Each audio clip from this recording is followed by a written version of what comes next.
Hello अस्सलाम वालेकुम दोस्तों, कैसे हो आप सब। उम्मीद करते हैं कि खैरियत से हों। पिछले वीडियो में हमने ये बताया था कि करेंसी पेयर्स क्या होता है और फिर उसका एग्जांपल क्या है। लेकिन आज की इस वीडियो में हम ये जानेंगे कि करेंसी पेयर्स कितने टाइप्स के होते हैं। पहला है मेजर करेंसी पेयर और दूसरा है माइनर करेंसी पेयर और तीसरा exotic currency pairs. Major currency pairs सबसे ज़्यादा ट्रेड होने वाले पेयर्स होते हैं और इसमें यूएसडी हमेशा इंक्लूड होता है।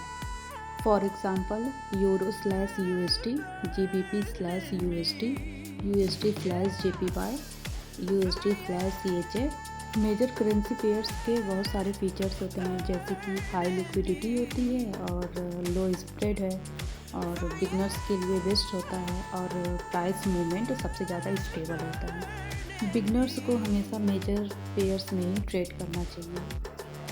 अब बात करते हैं माइनर करेंसी पेयर्स की। इसमें क्या होता है कि इस पेयर्स में यूएसडी नहीं होता है लेकिन मेजर करेंसीज होती हैं। For example euro slash GBP, euro slash JPY, GBP slash JPY, AUD slash JPY. Minor currency pairs के भी कुछ फीचर्स होते हैं, जैसे कि स्प्रेड थोड़ा ज़्यादा होता है और मूवमेंट फास्ट होता है, बिगनर्स के लिए थोड़ा रिस्की होता है। अब बात करते हैं एक्सोटिक करेंसी पेयर्स की। इसमें क्या होता है कि एक साइड मेजर करेंसी होती है और दूसरी साइड डेवलपिंग कंट्री की करेंसी होती है। फॉर एग्जांपल जैसे यूएसडी स्लैश आईएनआर है, यूएसडी स्लैश पीकेआर है, यूएसडी स्लैश टीआरवाई है।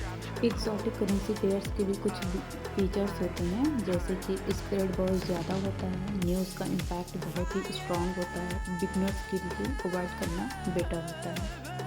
अब जो हमारा दूसरा टॉपिक है वो है कि पिप क्या होता है। परसेंटेज इन पॉइंट ही पिप है। फॉरेक्स में जो प्राइस मूवमेंट का सबसे छोटा स्टैंडर्ड यूनिट होता है वो पिप होता है। अब ये जानते हैं कि पॉइंट्स क्या होता है। पॉइंट जो है पिप का भी छोटा पार्ट होता है। 10 पॉइंट्स एक पिप के बराबर होता है।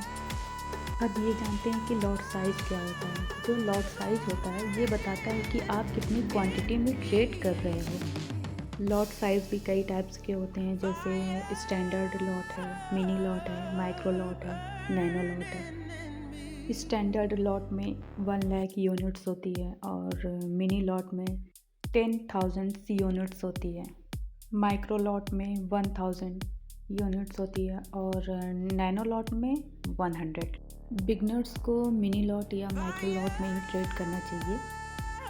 हमेशा स्मॉल लॉट साइज से ही स्टार्ट करना चाहिए और रिस्क पर ट्रेड करना चाहिए। 1 से 2% से ज़्यादा ना हो। स्टॉप लॉस बिना लगाए ट्रेड नहीं करनी चाहिए।